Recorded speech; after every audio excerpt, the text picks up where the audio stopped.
That's a homemade bow. I made this years ago in Hawaii, and I was inspired by a guy who's kind of a legend in the stick bow game.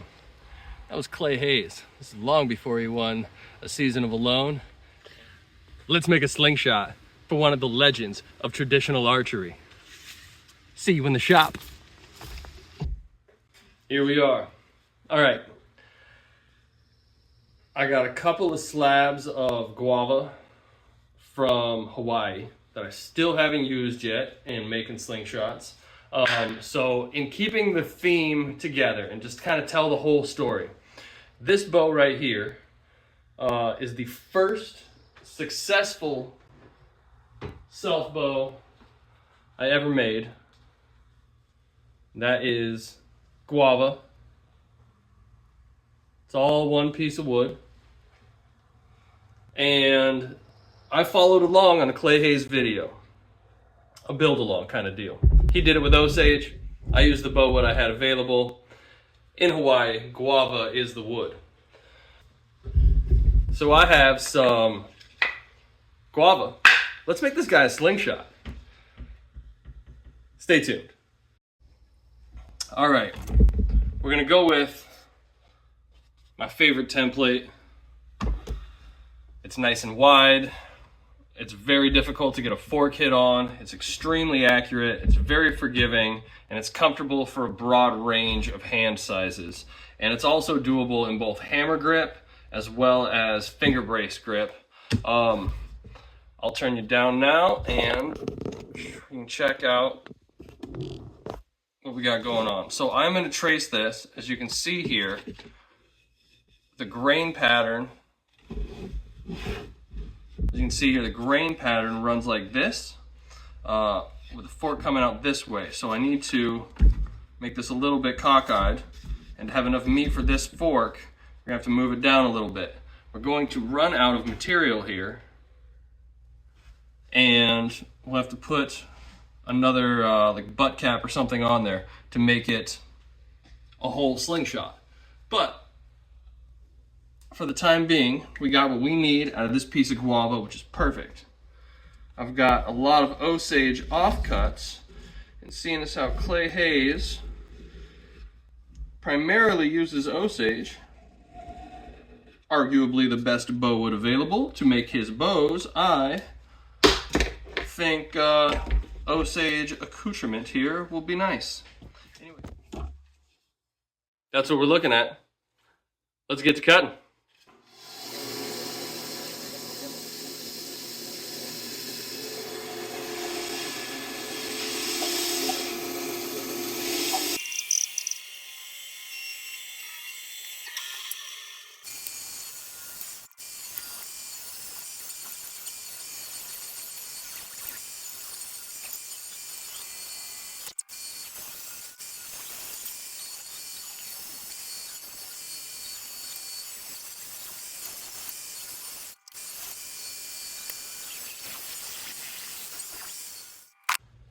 This is going to be awesome.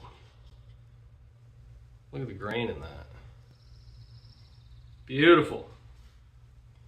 Okay, now I need to get this flat and add on some like palm swells and the rest of a butt cap here.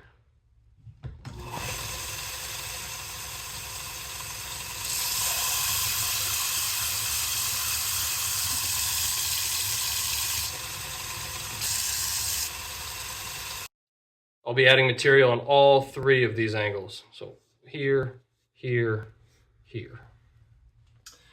All right, so I cut another piece of guava and just epoxied it on there. JB Weld, 5-minute epoxy. And then I hit it with the heat gun, speed that process up a little bit.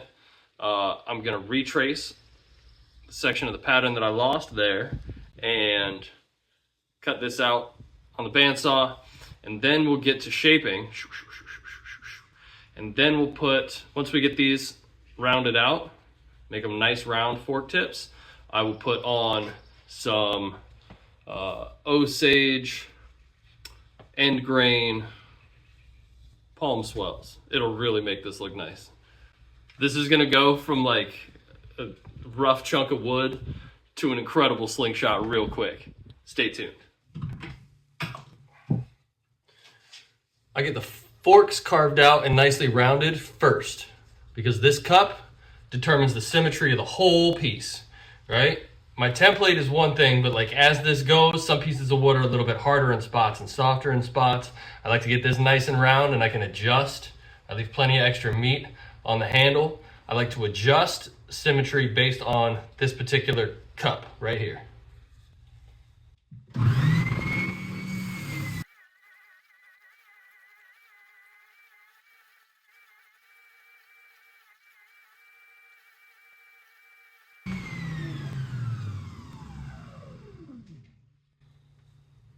Cup done.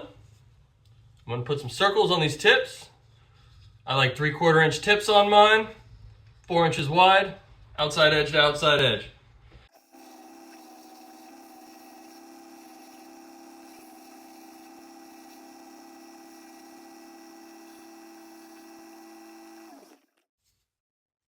Just rounding out these tips, getting close to my 3/4 inch circular line. Finish up over here on the oscillating spindle sander.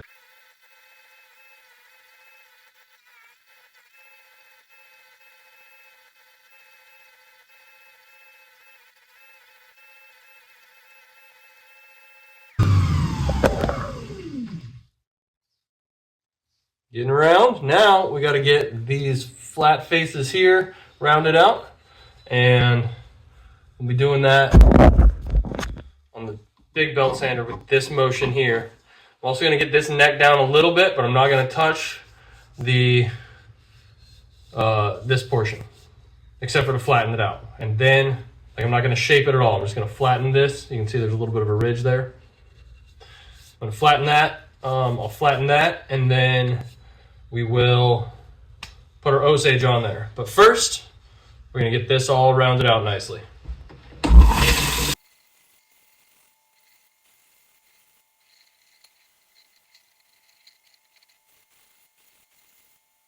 All right,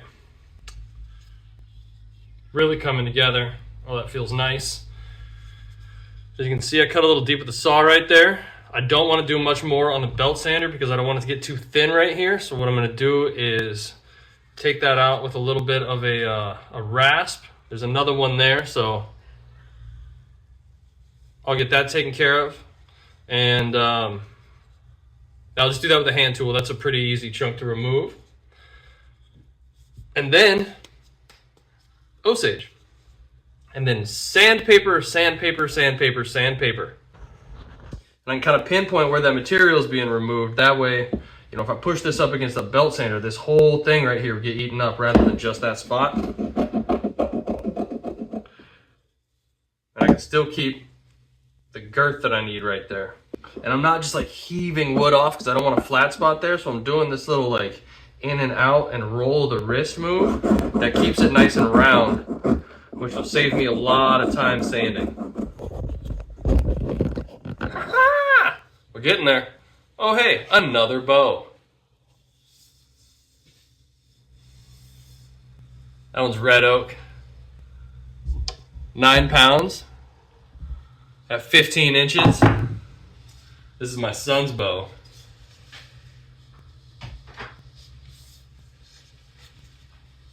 That thing is a killer. Ah.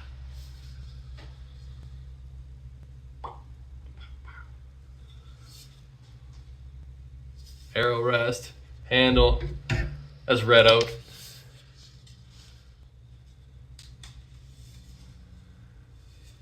All right, let's get back to it. I'm gonna flatten these out, belt sander, and then Osage. All right, so I just sanded this down.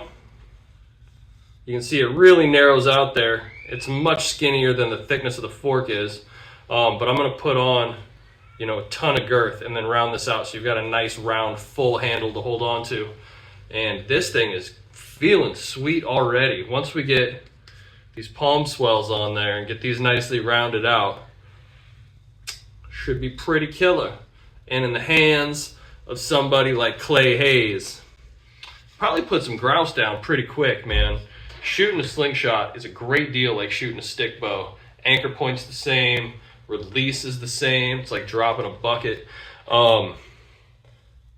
Yeah, I have found that it translates really, really well between the two. So I hope that this puts food on your table, man. All right, it is time for palm swells. I have this giant chunk of Osage, and I'm not gonna need anywhere near this much fork area. So what I'm gonna do is, as you can see, that's nice and intact. There's no like little punky spot in the middle. So what I'm gonna do is I'm gonna cut a couple of slices off of this end right here, and we'll epoxy those onto the handle for that palm swell material.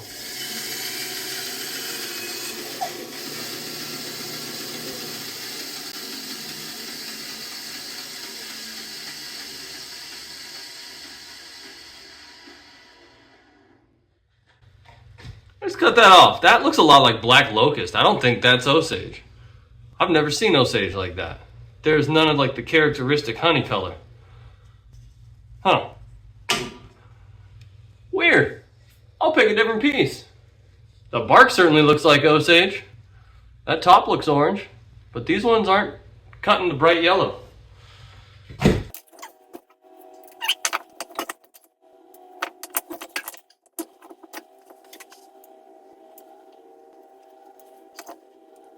All right, I was able to dig through my box. I found a moderately thick size piece of material. That's pretty darn close. We're gonna cut her off at an angle and see if we can't get a couple of slices to fill up most of that gap. And I will adapt from there. Let's hit her with the saw.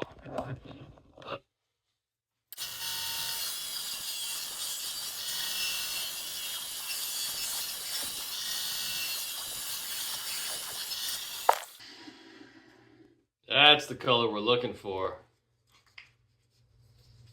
That honey color, I'll show you in better light. Take a look at these. That side to me looks like Osage. That side does not. I don't know. That is definitely the color that I was looking for. That nice honey gold. I've never seen anything like that. Anyhow, we're gonna go with these two as those palm swells. Get them epoxied on using the same stuff I showed you before. Man, that's crazy difference, huh? Do one at a time, cut it off with a bandsaw relatively close to where you want it, and then do the rest on the belt sander.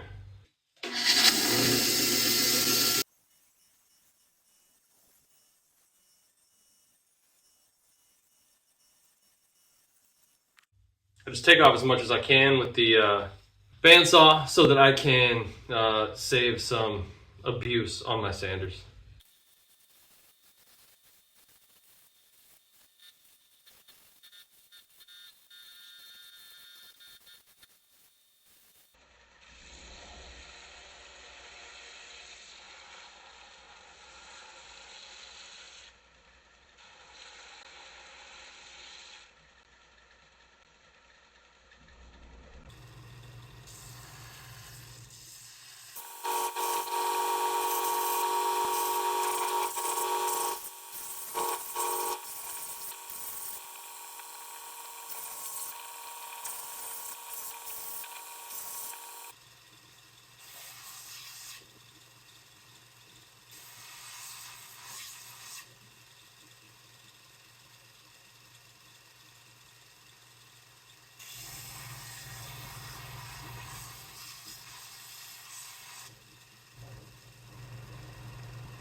That's at 100.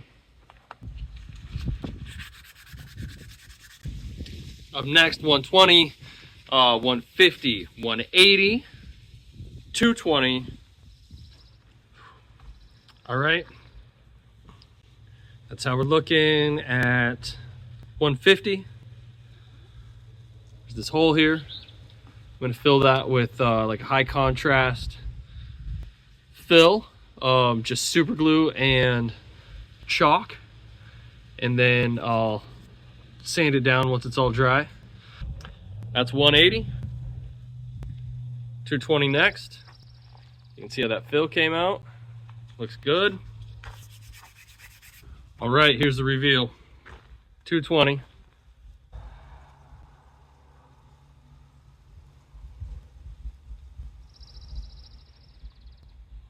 It's looking very good.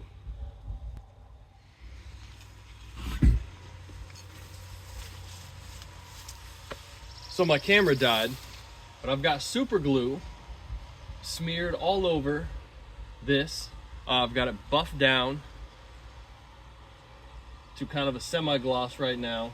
I got all the dust wiped off, and now I'm gonna hit it with 2 coats of clear gloss acrylic Rust-Oleum.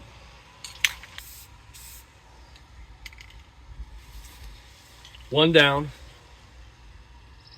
The super glue makes it waterproof.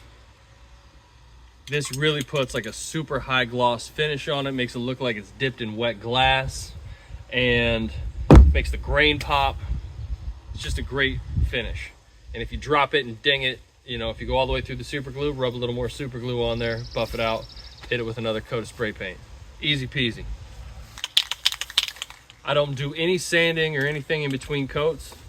It's only been about 10 minutes, and I'll put the second coat on, and then I'll let that dry thoroughly before I do anything else with it.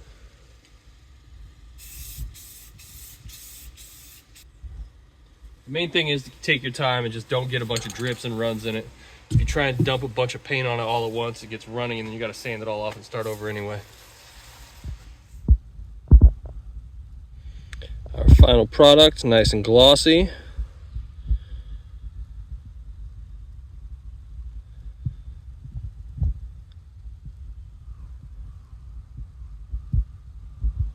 Beautiful contrast with the Osage.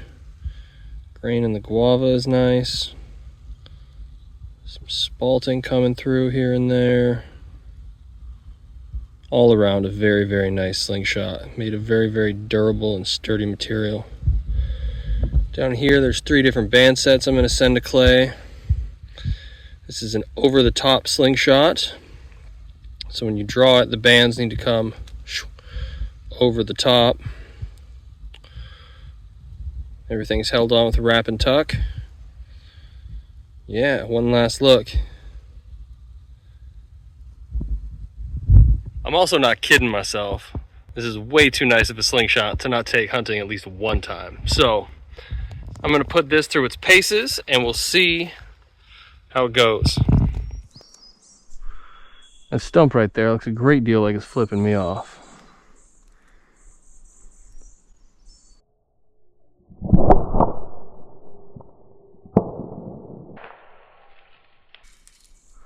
That'll teach them.